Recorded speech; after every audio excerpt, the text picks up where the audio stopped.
అన్న బాగున్నావా? బాగున్నా చెల్లె. అల్లుడు అమ్మ నాన్న బాగున్నారా? చెల్లె ఇట్లా బాగున్నారా?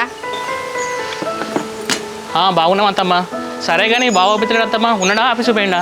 చిన్న పని ఉంటే బయటికి వెళ్ళి బిడ్డ కూర్చో. చెల్లె చిన్న చెల్లె టాబ్లెట్లు ఇచ్చిరమ్మని అన్నది నీకు, ఎందుకే ఏమైంది? తెలిసిందే కదా అన్న, కొంచెం పర్సనల్ ప్రాబ్లము, పెయిన్గా ఉంటే చెల్లెని టాబ్లెట్స్ పంపమని చెప్పిన. అవునానే, సరే జాగ్రత్త చెల్లె, ఇగో టాబ్లెట్లు. అవునన్నా, చెల్లేదో ఆర్మీ సంబంధం అంటాంది. అబ్బాయి వాళ్ళు మంచోళ్ళేనా? వాళ్ళ ఫ్యామిలీకి ఇట్లయితే మంచిగా చెల్లె. ఇక అబ్బాయి మంచోడు అంటే ఇక ఆర్మీ పోయినట్టు నువ్వే అర్థం చేసుకోవాలి. అల్లుడాక ఆర్మీ సంబంధాలు ఎందుకు? ఇక హైదరాబాద్లో మంచి సంబంధాలు దూరం రాదండి. ఎందుకత్తా మాట్లాంటారు? యుద్ధాలు అవి ఇవి అయితేనే కాదు బిడ్డ, అందులో చచ్చిపోతాను అని అంటారు కదా. ఇక గవర్న అనుకుంటాం అత్తమ్మ, అక్కడ వాళ్ళు దేశం కోసం కష్టపడతారు కాబట్టి కదా అత్తమ్మ, ఇక్కడ మనం ఎంత హ్యాపీగా ఉన్నాం. ఏమో బిడ్డ, బయట అనుకుంటా అంటే నేను విన్నా. అది ఇక మీ ఇష్టం బిడ్డ. ఇక శివ బాయనా, ఎప్పుడు వచ్చినావు? బాబా ఇంతకుముందు వచ్చిన బాబా, జస్ట్ ఇప్పుడు వచ్చి 10 నిమిషాలు అవుతుంది. ఇంతలో అడుగుతున్నా, మీరు వచ్చేసారు. అదే శివ, చెల్లె చెప్పింది పొద్దుగాల నువ్వు వస్తానని చెప్పేసి, నేను కూడా ఇంతసేపు నీకోసం వెయిట్ చేసిన. అదే బాబా, చెల్లెకి కడుపు నొప్పి లేచిందట, అదే టాబ్లెట్ ఇచ్చిపోదాం వచ్చిన బాబా. అవునా? ఎందుకు ఏమైంది? కడుపు నొప్పి ఎందుకు లేచింది?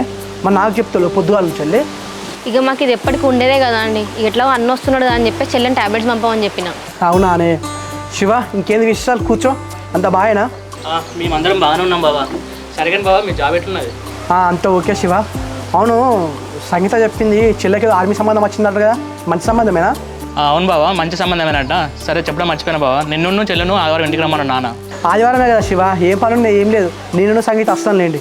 అదే బాబా, ఆదివారం వాళ్ళు వస్తున్నాం అనుకో, అన్ని కూర్చొని మాట్లాడుకున్నాం అనుకో, సంబంధం సెట్ అయింది అనుకో, ఇక పూల పనులు చేసేసుకున్నాం బాబా. సరే శివ, ఎట్లయినా ఇద్దరు చెల్లెలకు అయిపోయినట్టే కదా. ఇక పనుల పని నీకు కూడా సంబంధాలు చూసి నీకు కూడా ఎవరైనా ఇచ్చి పెళ్లి చేసినాం అనుకో, ఇక అంత ఫ్యామిలీ మొత్తం సెట్ అయిపోయినట్టుంటుంది. ఊకబా, ఇప్పుడే నా పెళ్ళి ఎందుకు? నా చిన్న చెల్లె పెళ్ళి అయ్యి కోడలు అల్లు వచ్చిన తర్వాత అప్పుడు చేసుకుంటా బా పెళ్ళి. శివ, ఏటి అన్న అవుతా అంటే ఇక నువ్వు అల్లుళ్ళు రావాలి, కోడళ్ళు రావాలని చెప్పేసి పెట్టుకున్నావు అనుకో, ఇంకా 5-6 సంవత్సరాలు కూడా నువ్వు పెళ్లి చేసుకోకుండా ఇట్లనే ఉంటావు. నెక్స్ట్ నీ కూడా కానిద్దాం, ఇక మామతో మాట్లాడతా కానీ నేను. సరే బాబా, ఫస్ట్ నా చిన్న చెల్లె పెళ్లి కానీ దాన్ని దాటిన తర్వాత నా పెళ్లి గురించి ఆలోచిద్దాం. ఇక మీ బావ బామర్దుల ముచ్చట ఆగదు కానీ చికెన్ ఏమన్నా తెచ్చినామా? తీసుకురాపో, వండుతాం. నీకేం చెప్పిండే? శివ వచ్చిన తర్వాత ఇద్దరం కలిసిపోయి తీసుకొని వస్తామని చెప్పేసి అన్నా కదా. శివ, అట్లా బయటికి వెళ్ళి కొంచెంసేపు టైం స్పెండ్ చేసి ఆ చికెన్ గిట్లా తీసుకొని వద్దాం దా. సరే బాబా. చెల్లె, ఆ టాబ్లెట్లే తీసుకోవే, సరేనా? రా బాబా పోదాం. అమ్మా, ఆ బగారా సామాన్ ఇట్లా రెడీ చేయి, బగారా వేసుకుందాం. అవునా సంతోష్, నా చేతులతో మా చెల్లెకి నేను టాబ్లెట్లు ఇచ్చిన. అందుకేనా మా చెల్లెకి పెళ్ళై 4 సంవత్సరాలు అయినా కూడా ఇంతవరకు పిల్లలు పుట్టలేదు. బ్రో, ఈ విషయం కూడా మనకు తెలియకపోతుండే. ఇందులో నా తప్పుడు ఉన్నది, నేను చేయబట్టే మనకు తెలిసింది. అసలు నాకు ఏం అర్థమైతలేదు బ్రో. అక్కడ ఏం జరిగింది? మా చెల్లి ఆ టాబ్లెట్ వేసుకున్నదా? దానివల్ల పిల్లలు పుట్టలేదా?